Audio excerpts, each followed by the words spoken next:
This is from John in Florida. Does water-soluble hydroponic quick dissolving type fertilizer push through the substrate too fast to give its element? Great question, John. The answer is no, it doesn't, but I would not use hydroponic quick dissolving fertilizers in regular or dirt gardening because they're so expensive. There's no need to. Simply use your typical water-soluble fertilizers and those will work fine. For example, 16-16-16 is a typical water-soluble fertilizer. To mix what we call the Mittleider weekly feed, go to mittleidergardening.com, buy some micronutrients. It's one of the 3 most popular products there, first thing listed on the page. You will mix those micronutrients with the 16-16-16 all-purpose mineral fertilizer and some Epsom salts, and you will have a perfect balanced diet for all your plants. We got Rich in Idaho. It says growing tropicals in zone 60 like Idaho. I am working on that, Rich, and so I don't have any personal experience. I do have a grapefruit tree and 2 lime trees in the greenhouse right now. They are doing very well, even with the cold weathers we've had, and as I've learned how to do that. But I would highly recommend that you get the Mittleider Gardening Course book at mittleidergardening.com and turn to lesson 23 on cold weather gardening. That is an outstanding section in the book on how to extend your gardening without a greenhouse, but with mini greenhouses or what they call low tunnels. And you can really, especially here in the cold weather areas, extend your gardening an extra 4 to 6 weeks in the beginning of the season and an extra 4 to 6 weeks in the end of the season, almost doubling or more.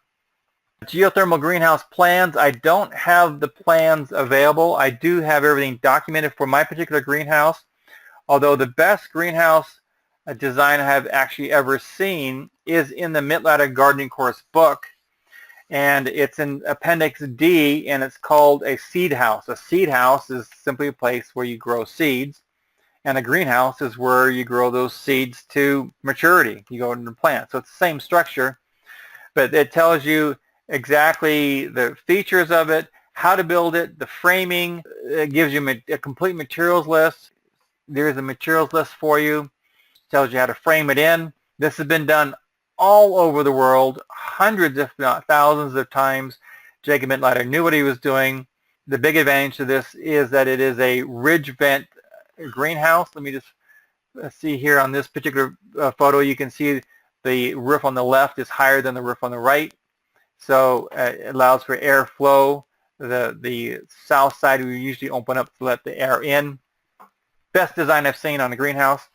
There is a beautiful one built here in Idaho Falls by Jim Kennard, and he's expanded that to make it larger so he can have full-size citrus trees in there, and he's doing quite well with that greenhouse right now.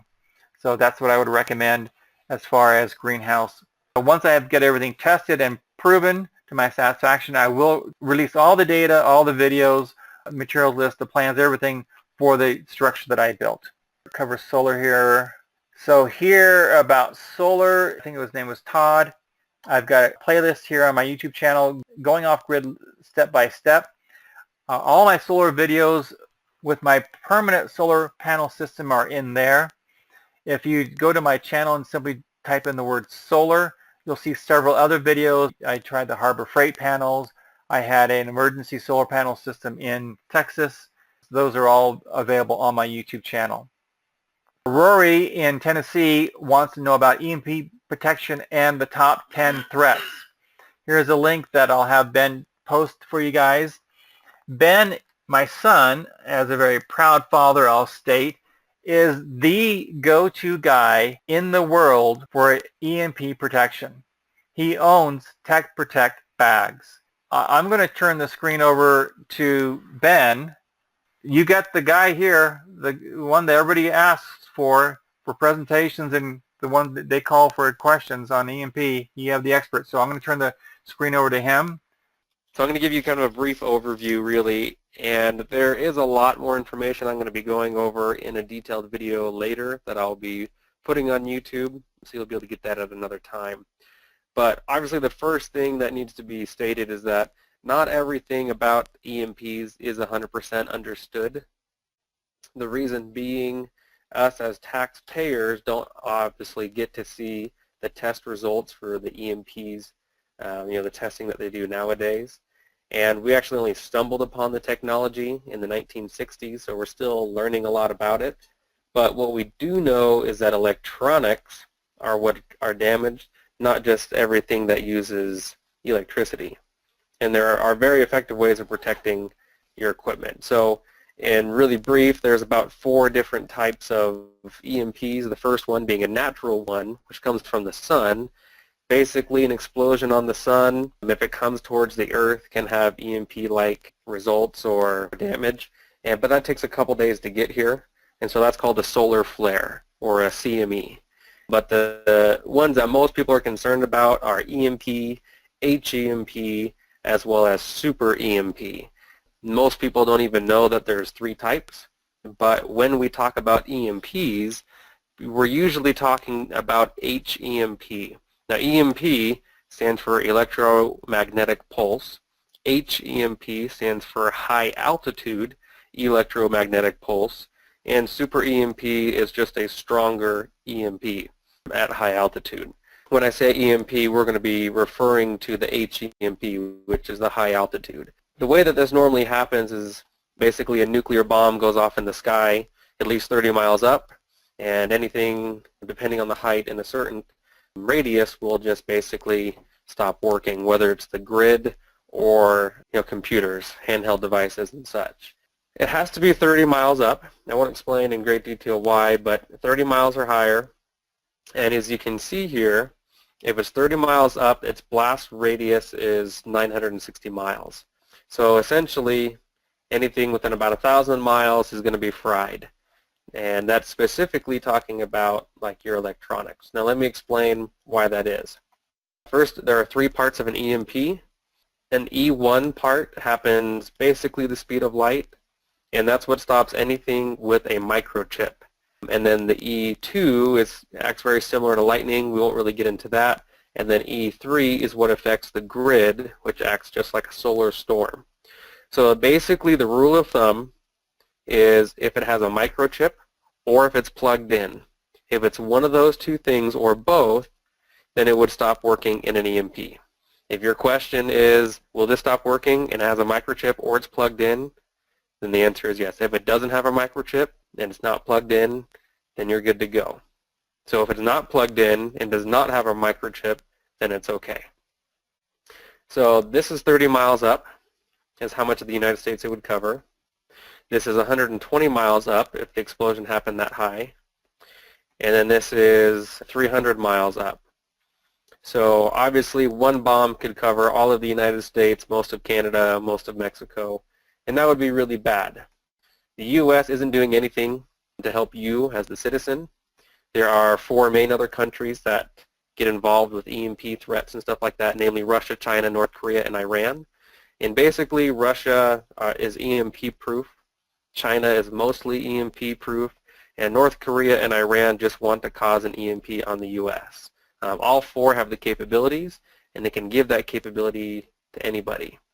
Now, just so you can understand how real this threat is, it was only a few months ago, actually just a couple months ago, that North Korea launched a satellite that they claimed had no nuclear power or anything like that on it. But when you look at the design of it, its build and so forth, it's designed to carry warheads. They launched this satellite in commemoration of them reopening one of their nuclear reactors there. It was originally shut down in 2007. But that's what makes their plutonium for their weapons. So it's been restarted, so they are now making plutonium. Further evidence of all of this, on the 23rd of September, the United States met with South Korea talking about an imminent threat from North Korea and further nuclear testing they were going to do. So the threat of an EMP has always been there since we've had warheads, nuclear warheads, but now they literally have a satellite that orbits over the United States pointing at us and can launch an EMP at any time. Now everyone's always going to say, well, would anyone really want to do that? Are we really at war kind of thing? This is a short list, but it is a very well put together list of the people who say this is for sure going to happen. You'll notice names, for example, like Joel Skousen, who's very well known among preppers and so on. But for example, you take a look at the U.S. National War College, former CIA director, former commander-in-chief of the U.S. Special Forces, former naval commander, EMP experts, there's a few of them here, NASA experts, chairman of the board of Aerospace Transparency Systems. I mean, the list goes on and on. Even Hassan Rouhani, who is the president of Iran, who was chanting death to America when they were running tests for causing an EMP in the United States.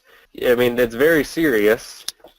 These other countries want an EMP to happen in the United States. This is who says it's going to happen. The reason an EMP is so bad versus just a nuclear attack is that a nuclear attack happens, you know, they drop a nuclear bomb on New York City. Okay, so everything within 5 miles is obliterated, okay, essentially. And then anything downwind is going to get radiation. But that doesn't affect an entire nation. It's just one bomb that makes an attack. They would need thousands of bombs to really hurt the United States with nuclear radiation. But if they can take one nuclear bomb and explode it in the air and cause an EMP and stop all electronics working, then what you'll see on your screen here, what does this mean for you, is the reason why it's so bad. Okay, the reason you have food storage or water storage or a gun, you'll need all of those things because of an EMP. What this means for you is you are the water treatment plant. Okay, that means you need replenishable water. And you need to be your own security. You need your own firearms, ammo, training especially. You need to know you can actually hit the target. And just like David was talking about earlier, food, water, and batteries are typically the most wanted things in any natural disaster. So power plant, you need to be able to create your energy. You're talking about generators or recharging your batteries and so on. Waste treatment, you know, where's your number 1 and number 2 going to go? Have you dug extra holes for it? Are you going to burn your trash or whatever? Doctors and medical attention. You know, you're going to need to either fix a cut or a broken bone or something like that. You need to know how to do it. And then especially communication. You are the communication relay station. So ham radios and walkie-talkies and so forth. You've got to have them. I know our whole family has a complete ham radio network set up. So when the lights go out, we pull out our ham radios from our EMP bags. We get on the channel and we say, hey, Dad, are you okay? He says, yes, I'm okay. And then I radio my sister and say, hey, you okay? And she says, yeah. And then I radio my brother. And he says, no, we're not okay. My wife slipped down the stairs when the lights went out, and now she's bleeding from her head. Now all of a sudden I know that I don't need to go to my parents' or my sister's house, but I need to go to my brother's house and help them out. Communication is quite vital. Restaurants, you are the restaurant. You need to know how to cook. So like with the solar ovens and rocket stoves and so on, if you are going to either bug out or use any type of transportation, you better plan on having some really good broken-in hiking boots or a really good bike or old vehicles with stashed fuel that is still good. Heating and cooling. I know here in Idaho it's, what was it, 10.6 degrees outside right now? And not including wind chill. And we lived in Texas before, so during the summer it gets in the hundreds, no problem. So you need a way of regulating temperature. Entertainment. That's not a big prep that a lot of people talk about, but I have a 2-year-old who, when she's able to watch Monsters, Inc., or I'm able to get a lot of stuff done. I obviously don't sit her in front of the TV all day, but movies and games and so forth can have a real help with people. The biggest thing that you need to be worried about in an EMP is your community. So being in a community of preparedness people, or preppers, is what's really going to save your bacon. Not necessarily like bartering, but everybody having everything that they need themselves, then won't be fighting each other for, you know, the scraps. And then the bank, you obviously need, this would be the last thing on my list when it comes to like bartering and stuff like that. Get everything that you need so you don't have to barter. But once you reach that point, then you can start getting things so you can actually help other people, you know, be part of the community. Essentially, after the EMP goes off, it's going to be like we're living in the 1850s. I do not personally recommend a Faraday can because it's very easy to mess up. You see the videos all the time where you get a metal trash can, you put some cardboard in it and some aluminum foil. We've tested it many different times and even had NASA test it, and it does not work. There is a proper way to do it, but it is only EMP proof, not super EMP proof, which means you would still have to put another one of those cans inside of another Faraday can to make it safe. Or, for example, a Faraday bag, inside of a Faraday can that's properly done. So I personally don't recommend them, and they can get very costly. They're not very portable either, but that's one option. Faraday cages are another option using wood, staples, and aluminum or copper mesh. Again, I don't recommend it because it's very easy to mess up and can get quite expensive quite fast, and it's extremely time and labor intensive, and it's very fragile. If it drops or something drops on it, it can completely compromise the Faraday cage. Obviously, I grew up with my parents who have been preppers, and I've grown up with that mentality, and EMPs have always been my biggest concern, and I've never really known how to actually properly guarantee that my items would survive an EMP, because everything is just do it yourself, and it's not tested by any big agency that can prove that for sure it works. And so what I was actually able to find was exactly what NASA and the military designed, made, and uses to protect their electronics. Now they have other means as well. They have extremely robust Faraday cages, but for portability and for the price, Faraday bags cannot be beat, and not all Faraday bags are made equal. And for that reason, that's how Tech Protect came to be. Faraday bags that we make at Tech Protect literally come off the same roll that NASA and U.S. military use to make theirs. We're the only manufacturer of these bags that uses the exact same material as NASA and the U.S. military. There are others that are similar, but they are not up to the same standards. Basically, the way the bags are designed is one bag will stop an EMP, and one bag inside of another bag, or rather nesting, will stop a super EMP. It's that simple. They all have a Ziploc seal on the top of them. You put your ham radios or your laptop or your phone or whatever inside, you zip it shut, and it's safe. It's that simple. It's been tested time and time and time again. We actually just got an order the other day by a nuclear plant to protect their stuff from their gamma radiation because they know it works, and they keep on buying more and more because they have to protect their electronics. It really does work. It's that simple. You just go to techprotectbag.com, and that's where you can find the bags. And we just had a brand new bag that we've invented that will even fit solar generators inside of it. It's extremely big. We should have the pictures up, I think this week actually. We just had the pictures professionally done last week. As well, Home Improvement by Scott Hunt. I'm sure many of you are familiar with him. He has a great DVD about that. Right here is a short list of things that people like to protect. But the point is, according to the experts and according to the government and the military and all the different agencies, an EMP will happen. They will not protect us, but we need to protect ourselves. If you've got something that has a microchip in it or something that plugs into the wall that you want to keep safe, an EMP bag is the easiest solution, and it's guaranteed to work. It'll ensure that you are able to live a much more comfortable life after the EMPs go off. And on that note, there will be one EMP, and then about 7 to 10 days later, a second EMP. So you don't just want to pull your stuff out after the EMP. We'll basically get zapped one more time. Our goal isn't to make a ton of money on this. That's why the bags are so competitively priced. It's to help people get prepared. It's to help get the word out there so that way we have a bigger community of preppers so that we can rebuild our neighborhoods and our communities and our nation and so on. That's the whole goal behind it. I don't know if there were any other big questions that came in that I can answer real quick, but I know a real common one that comes in is batteries. Your batteries are A-OK because they don't plug into a wall and they don't have a microchip in them. Now, for all the technical people out there, there are batteries that have chips in them. They're not the ones that you buy at Costco. And then secondly, with solar panels, the only thing that will fail on a solar panel is the diode, and that's in the little black box on the back of the panel. Not all panels have diodes. A diode essentially controls the flow of electricity in one direction. You can get them on Amazon. You can get them, I think, even at Best Buy or Radio Shack. All you have to do is find out what size diode you have, and then you can buy replacements for those, keep those protected, and then just swap them out after the EMP. Those are some of the biggest questions we get. And that and your LED flashlights. Believe it or not, all those LED flashlights you've got stocked up, they're going to go out. So at least put a few of those in a Faraday bag. How will you know when the second one goes off? You won't. The military books of these other countries that we've been able to get a hold of say 7 to 10 days. What I did is I bought a small digital battery-powered clock. It was just $1 at the dollar store. I keep it protected. After the EMP goes off, I will pull that out, make sure it's working by putting a battery in it, testing multiple batteries and so on, making sure the battery's good. And once it's on, that will be the only electronic I leave out.